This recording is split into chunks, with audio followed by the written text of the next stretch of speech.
ನಿಮಿಷ ನಟೇಶ್ ವಾಪಸ್ ಬರ್ತೀನಿ. ಬೀಟಿಂಗ್ ರಿಟ್ರೀಟ್ ಸಮಾರಂಭದಲ್ಲಿಯೂ ಕೂಡ ಬದಲಾವಣೆ. ಪಂಜಾಬ್ನ ಅಟಾರಿ ವಾಘಾ ಗಡಿಯಲ್ಲಿ ಬೀಟಿಂಗ್ ದಿ ರಿಟ್ರೀಟ್ ಸಮಾರಂಭ ನಡೀತಾ ಇತ್ತು. ಭಾರತ ಪಾಕಿಸ್ತಾನ ಸೈನಿಕರು ಹಮ್ಮಿಕೊಳ್ಳುವಂತಹ ಒಂದು ವಿಶೇಷ ಕಾರ್ಯಕ್ರಮ ಇದು. ಇನ್ನು ಮುಂದೆ ಪಾಕಿಸ್ತಾನ ಸೈನಿಕರ ಜೊತೆಗೆ ಹಸ್ತಲಾಘವ ರದ್ದು. ಸಮಾರಂಭದ ಸಂದರ್ಭದಲ್ಲಿ ಗಡಿಯ ಗೇಟ್ ಬಂದ್ ಆಗಿರುತ್ತೆ. ಮೊದಲು ಗೇಟ್ಗಳನ್ನ ಓಪನ್ ಮಾಡಿ ಸಮಾರಂಭ ನಡೆಸಲಾಗ್ತಾ ಇತ್ತು. ಬೀಟಿಂಗ್ ರಿಟ್ರೀಟ್ ಬಹಳ ವಿಶೇಷತೆಯನ್ನ ಪಡೆದುಕೊಂಡಂತಹ ಒಂದು ಕಾರ್ಯಕ್ರಮ. ಅಟಾರಿ ಹಾಗೇನೆ ವಾಘಾ ಗಡಿಯಲ್ಲಿ ಈ ಒಂದು ಸಮಾರಂಭ ನಡೀತಾ ಇತ್ತು. ಪರಸ್ಪರ ಸೈನಿಕರು ಮುಖಾಮುಖಿ ಆಗ್ತಾ ಇದ್ರು, ಹಸ್ತಲಾಘವ ಆಗ್ತಾ ಇತ್ತು, ಶೇಕ್ ಹ್ಯಾಂಡ್ ಮಾಡ್ತಾ ಇದ್ರು. ಈಗ ಎಲ್ಲವೂ ಕೂಡ ಕ್ಯಾನ್ಸಲ್. ಹಸ್ತಲಾಘವ ರದ್ದು ಮಾಡಿದ್ದಾರೆ. ಗೇಟ್ ಕ್ಲೋಸ್ ಆಗಿರುತ್ತೆ. ಮೊದಲು ಗೇಟ್ ಓಪನ್ ಮಾಡಿ ಸಮಾರಂಭ ನಡೀತಾ ಇತ್ತು. ಇನ್ನು ಮುಂದೆ ಬೀಟಿಂಗ್ ರಿಟ್ರೀಟ್ ಸಮಾರಂಭದಲ್ಲಿ ಗೇಟ್ಗಳನ್ನ ಓಪನ್ ಮಾಡೋಂಗಿಲ್ಲ, ಹಸ್ತಲಾಘವ ಮಾಡೋಂಗಿಲ್ಲ. ಒಂದೊಂದೇ ಮುಖ್ಯವಾದಂತಹ ಬದಲಾವಣೆ, ಬೆಳವಣಿಗೆ ಆಗ್ತಾ ಇದೆ. ನಿರಂತರವಾಗಿ ನಿಮ್ಮ ರಿಪಬ್ಲಿಕ್ ಕನ್ನಡದಲ್ಲಿ ಎಲ್ಲಾ ವಿಚಾರಗಳಿಗೆ ಸಂಬಂಧಪಟ್ಟಂತೆ ಪಿನ್ ಟು ಪಿನ್ ಮತ್ತು ಲೇಟೆಸ್ಟ್ ಅಪ್ಡೇಟ್ಗಳನ್ನ ಕೊಡ್ತಾ ಇದ್ದೀವಿ. ಈಗ ಮತ್ತೊಂದು ಬೆಳವಣಿಗೆ, ಈಗಷ್ಟೇ ನಾವು ಮಾಹಿತಿ ಕೊಡ್ತಾ ಇದ್ವಿ. ಶಿಮ್ಲಾ ಒಪ್ಪಂದ ಬ್ಯಾನ್, ಇದರ ಬೆನ್ನಲ್ಲೇ ಮತ್ತೊಂದು ಅಟಾರಿ ವಾಘಾ ಗಡಿಯಲ್ಲಿ ನಡೀತಾ ಇರುವ ಬೀಟಿಂಗ್ ದಿ ರಿಟ್ರೀಟ್ ವಿಶೇಷವಾದಂತಹ ಕಾರ್ಯಕ್ರಮದಲ್ಲಿ ಹಲವು ಮಹತ್ತರ ಬದಲಾವಣೆಗಳನ್ನು ತರಲಾಗಿದೆ. ಪಾಕಿಸ್ತಾನ್ ಸೈನಿಕರ ಜೊತೆಗೆ ಹಸ್ತಲಾಘವ ಇಲ್ಲ. ಸಮಾರಂಭದ ಸಂದರ್ಭದಲ್ಲಿ ಗಡಿಯ ಗೇಟ್ ಅನ್ನ ಓಪನ್ ಮಾಡುವಂತಿಲ್ಲ, ಬಂದ್ ಆಗೇ ಇರುತ್ತೆ. ಮೊದಲು ಗೇಟ್ಗಳನ್ನ ಓಪನ್ ಮಾಡಿ ಸಮಾರಂಭ ಮಾಡ್ತಾ ಇದ್ರು, ಅಂದ್ರೆ ಈ ಬೀಟಿಂಗ್ ದಿ ರಿಟ್ರೀಟ್. ಈಗ ಬೀಟಿಂಗ್ ರಿಟ್ರೀಟ್ ಕಾರ್ಯಕ್ರಮ ನಿಯಮಗಳಿಂದ, ಅಂದರೆ ಬದಲಾದ ನಿಯಮಗಳಿಂದ ನಡೆಯುತ್ತೆ. ಹಸ್ತಲಾಘವ ಇರಲ್ಲ ಪಾಕಿಸ್ತಾನದ ಸೈನಿಕರ ಜೊತೆಗೆ. ನೀವೆಲ್ಲರೂ ಕೂಡ ನೋಡಿರ್ತೀರಿ ಆ ಒಂದು ಬೀಟಿಂಗ್ ರಿಟ್ರೀಟ್ ಕಾರ್ಯಕ್ರಮ ಯಾವ ರೀತಿ ರೋಷಾವೇಶದಲ್ಲಿ ನಮ್ಮ ಭಾರತದ ಸೈನಿಕರು ಪಾಕಿಸ್ತಾನದವರಿಗೆ ಉತ್ತರವನ್ನ ನೀಡ್ತಾ ಇರ್ತಾರೆ.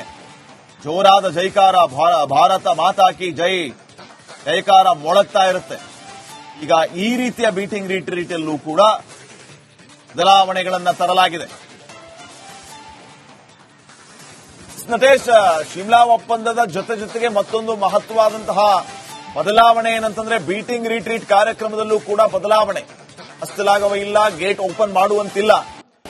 ಪ್ರತಿಯೊಂದು ಹಂತವಾಗಿ ಪಾಕಿಸ್ತಾನ ಜೊತೆಗೆ ಇದ್ದಂತಹ ಈ ರೀತಿಯ ರಾಜತಾಂತ್ರಿಕ ಸಂಬಂಧ ಆಗಿರಬಹುದು ಅಥವಾ ಉಳಿದ ಸಂಬಂಧ ಎಲ್ಲವನ್ನು ಕಟ್ ಮಾಡುವಂತಹ ಒಂದು ಮಹತ್ತರ ನಿರ್ಧಾರ ಕೇಂದ್ರ ಸರ್ಕಾರದಿಂದ ಆಗ್ತಾ ಇದೆ. ಇದು ಆಗಬೇಕಾಗಿತ್ತು ಅನ್ನುವಂಥದ್ದು ಬಹುತೇಕ ಭಾರತೀಯರ ಬೇಡಿಕೆ ಕೂಡ, ಜೊತೆಗೆ ಪ್ರತಿಕಾರದ ಬೇಡಿಕೆ ಕೂಡ. ಸೊ ಆ ನಿಟ್ಟಿನಲ್ಲಿ ಸ್ಟೆಪ್ ಬೈ ಸ್ಟೆಪ್ ಭಾರತ ಮುನ್ನುಗ್ತಾ ಇದೆಯಾ?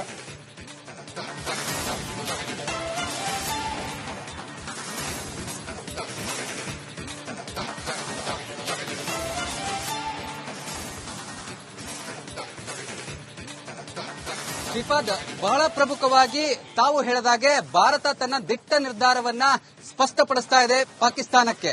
ಇನ್ನು ಮುಂದಿನ ದಿನಗಳಲ್ಲಿ ಯಾವುದೇ ಹಸ್ತಲಾಘ, ಯಾವುದೇ ಮಾತುಕತೆ ಅಥವಾ ಯಾವುದೇ ಚರ್ಚೆಗಳು ಇಲ್ಲ ಅನ್ನುವಂಥದ್ದು ಈ ಕೆಲವೊಂದು ನಿರ್ಧಾರಗಳಿಂದ ಬಹಳ ಸ್ಪಷ್ಟವಾಗಿ ಒಂದು ದೊಡ್ಡ ಮಟ್ಟದ ಸಂದೇಶವನ್ನ ಸಮಾಜಕ್ಕೆ ಕೊಡುವಂತಹ ಕೆಲಸವನ್ನ, ಇಡೀ ಜಗತ್ತಿಗೆ ಕೊಡುವಂತಹ ಕೆಲಸವನ್ನ ಭಾರತ ಮಾಡ್ತಾ ಇದೆ. ಅದರಲ್ಲೂ ನರೇಂದ್ರ ಮೋದಿಯವರ ಕೇಂದ್ರ ಸರ್ಕಾರ ಮಾಡ್ತಾ ಇರ್ತಕ್ಕಂಥದ್ದು. ಯಾಕಂದ್ರೆ ಕಳೆದ ಬಾರಿ ಸಾಕಷ್ಟು ಬಾರಿ ಪಾಕಿಸ್ತಾನ ಇದೇ ರೀತಿಯಾದಂತಹ ಕೆಲಸಗಳನ್ನ ಮಾಡಿತ್ತು. ಆದರೂ ಕೂಡ ಒಂದಷ್ಟು ಮಾತುಕತೆಯನ್ನ ಮಾಡಿ ಇಂದಲ್ಲ ನಾಳೆ ಸರಿ ಹೋಗುತ್ತೆ ಎನ್ನುವಂತಹ ನಿಟ್ಟಿನಲ್ಲಿ ಕೇಂದ್ರ ಸರ್ಕಾರ ಇರಬಹುದು ಅಥವಾ ಭಾರತ ಸಂಪೂರ್ಣವಾಗಿ ಸಹಿಸಿಕೊಂಡಿತ್ತು.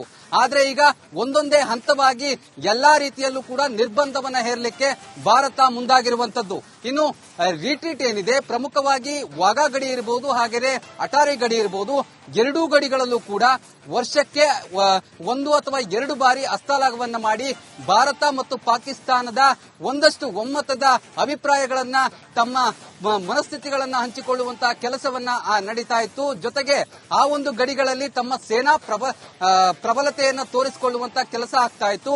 ಆದ್ರೆ ಮುಂದಿನ ದಿನಗಳಲ್ಲಿ ಅದಕ್ಕೂ ಕೂಡ ಬ್ರೇಕ್ ಹಾಕುವಂತಹ ಕೆಲಸವನ್ನ ಕೇಂದ್ರ ಸರ್ಕಾರ ಮಾಡಿರ್ತಕ್ಕಂಥದ್ದು. ಅಂದ್ರೆ ಮುಂದಿನ ದಿನಗಳಲ್ಲಿ ಯಾವುದೇ ರೀತಿಯಾದಂತಹ ರಿಟ್ರೀಟ್ ಇರಲ್ಲ, ಜೊತೆಗೆ ಯಾವುದೇ ರೀತಿಯಾದಂತಹ ಪಾಕಿಸ್ತಾನದ ಜೊತೆ ಹೊಂದಾಣಿಕೆ ಆಗಿರಬಹುದು, ಮಾತುಕತೆ ಆಗಿರಬಹುದು, ಹಾಗೆ ಯಾವುದೇ ರೀತಿಯಾದ ಹಸ್ತಲಾಘವನ್ನ ಮಾಡಿಕೊಳ್ಳುವುದು ಎನ್ನುವಂತಹ ನಿಟ್ಟಿನಲ್ಲಿ ಸ್ಪಷ್ಟ ದೊಡ್ಡ ಮಟ್ಟದ ಸಂದೇಶವನ್ನ ಕೇಂದ್ರ ಸರ್ಕಾರ ಕೊಟ್ಟಿರ್ತಕ್ಕಂಥದ್ದು. ಹಾಗೇನೆ ಇದರಿಂದ ಗೊತ್ತಾಗುತ್ತೆ ಭಾರತಕ್ಕೆ ಪಾಕಿಸ್ತಾನದ ಈ ಒಂದು ದಾಳಿ ಏನಿದೆ ಇದು ದೊಡ್ಡ ಮಟ್ಟದ ಎಫೆಕ್ಟ್ ಆಗಿರ್ತಕ್ಕಂಥದ್ದು. ಹಾಗಾಗಿ ಮುಂದಿನ ದಿನಗಳಲ್ಲಿ ಈ ರೀತಿಯಾದಂತಹ ಬೆಳವಣಿಗೆಗಳು ಆಗಬಾರದು ಎನ್ನುವಂತಹ ನಿಟ್ಟಿನಲ್ಲಿ, ಯಾಕಂದ್ರೆ ಭಾರತದಲ್ಲಿ ರಕ್ಷಣೆಯ ವಿಚಾರವಾಗಿ ಕೇಂದ್ರ ಸರ್ಕಾರ ಸಾಕಷ್ಟು ತೀರ್ಮಾನಗಳನ್ನು ತೆಗೆದುಕೊಂಡಿತ್ತು, ನಿರ್ಧಾರಗಳನ್ನು ತೆಗೆದುಕೊಂಡಿತ್ತು. ಅಂದ್ರೆ ದೇಶದ ಜನರ ರಕ್ಷಣೆಯ ವಿಚಾರದಲ್ಲಿ ಕೇಂದ್ರ ಹಲವು ಆಯಾಮಗಳಲ್ಲಿ ನಿರ್ಧಾರಗಳನ್ನು ತೆಗೆದುಕೊಂಡಿತ್ತು. ಆದ್ರೆ ಈ ಒಂದು ಘಟನೆ ಏನಿದೆ, ಈ ಘಟನೆ ನಿಜಕ್ಕೂ ಕೂಡ ಖಂಡನೀಯ ಅನ್ನುವಂಥದ್ದನ್ನ ಇಡೀ ಜಗತ್ತು ಹೇಳ್ತಾ ಇದೆ. ಜೊತೆಗೆ ಪ್ರಮುಖ ರಾಷ್ಟ್ರಗಳು ಕೂಡ ಭಾರತಕ್ಕೆ ಈ ವಿಚಾರವಾಗಿ ಸಪೋರ್ಟಿವ್ ಆಗಿ ನಿಂತಿರ್ತಕ್ಕಂಥದ್ದು. ಹಾಗಾಗಿ ಮುಂದಿನ ದಿನಗಳಲ್ಲಿ ಪಾಕಿಸ್ತಾನಕ್ಕೆ ಬಹಳ ದೊಡ್ಡ ಮಟ್ಟದ ಹೊಡೆತವನ್ನು ಕೊಡುವಂತಹ ಕೆಲಸಕ್ಕೆ ಭಾರತ ಮುಂದಾಗಲಿರುವಂತದ್ದು. ಶ್ರೀಪಾದ್, ನಟೇಶ್, ಈಗ ಶಿಮ್ಲಾ ಒಪ್ಪಂದದ ವಿಚಾರವಾಗಿ ನಾವು ಮಾತಾಡ್ತಾ ಇದ್ವಿ ಆಗ್ಲೇ. ಕಾಶ್ಮೀರದಂತಹ ವಿವಾದಗಳು ಏನೇ ಇದ್ರೂ ಕೂಡ ನೇರವಾಗಿ ಮಾತುಕತೆಯ ಮೂಲಕ ಎಲ್ಲಾ ಸಮಸ್ಯೆಗಳಿಗೆ ಪರಿಹಾರ ಕಂಡುಕೊಳ್ಳುವಂತಹ ಒಂದು ಮಹತ್ತರವಾದ ಉದ್ದೇಶವನ್ನ ಹೊಂದೇ ಈ ಶಿಮ್ಲಾ ಒಪ್ಪಂದ ಜಾರಿಗೆ ಬಂದಿತ್ತು ಉಭಯ ರಾಷ್ಟ್ರಗಳ ಮಧ್ಯೆ. ಈಗ ಆ ಒಪ್ಪಂದ ಕೂಡ ಬ್ಯಾನ್ ಆಗಿದೆ. ಇನ್ನು ಮುಂದೆ ಯಾವುದೇ ರೀತಿಯ ಶಾಂತಿ ಮಾತುಕತೆ ಇರೋದಿಲ್ಲ. ನೇರವಾಗಿ ವಿವಾದದ ಬಗ್ಗೆ ಉಭಯ ರಾಷ್ಟ್ರಗಳ ಮಧ್ಯೆ ಚರ್ಚೆ ಇರೋದಿಲ್ಲ. ನೀವು ದಾಳಿ ಮಾಡಿದ್ರಾ, ನಾವು ಪ್ರತಿದಾಳಿ, ಅದೇ ನಮ್ಮ ಉತ್ತರ ಅನ್ನೋ ರೀತಿಯ ಒಂದು ಸಂದೇಶ ರವಾನೆಯಾಗಿದೆ ಭಾರತದಿಂದ.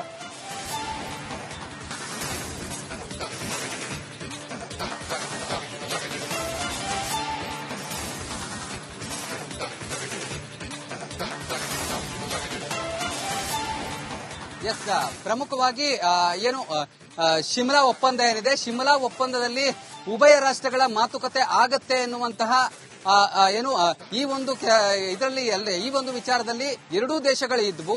ಆದ್ರೆ ಇತ್ತೀಚಿನ ಬೆಳವಣಿಗೆಗಳ, ಪಾಕಿಸ್ತಾನದ ಬೆಳವಣಿಗೆಗಳು ಜೊತೆಗೆ ಪೆಹಲ್ಗಾಂವ್ನಲ್ಲಿ ನಡೆದಂತಹ ದಾಳಿ ಏನಿದೆ, ಈ ದಾಳಿಯ ನಂತರದಲ್ಲಿ ಇದನ್ನ ರದ್ದುಗೊಳಿಸುವಂತಹ ಕೆಲಸವನ್ನ ಭಾರತ ಮಾಡಿರ್ತಕ್ಕಂಥದ್ದು. ಅಂದ್ರೆ ಇನ್ನು ಮುಂದೆ ಯಾವುದೇ ಮಾತುಕತೆಗಳು ಶಿಮ್ಲಾ ಒಪ್ಪಂದದ ವಿಚಾರವಾಗಿ ಇರೋದಿಲ್ಲ. ಅಂದ್ರೆ ಪಿಒಕೆ ಇರಬಹುದು, ಅಂದ್ರೆ ಪಾಕಿಸ್ತಾನ ಮತ್ತು ಭಾರತದ ಗಡಿ ಭಾಗ ಏನಿದೆ, ಇಲ್ಲಿ ಈಗಾಗಲೇ ಭಾರತದ ಸೈನಿಕರನ್ನ ಅಲರ್ಟ್ ಮಾಡುವಂತಹ ಕೆಲಸವನ್ನ ಮಾಡಿದೆ.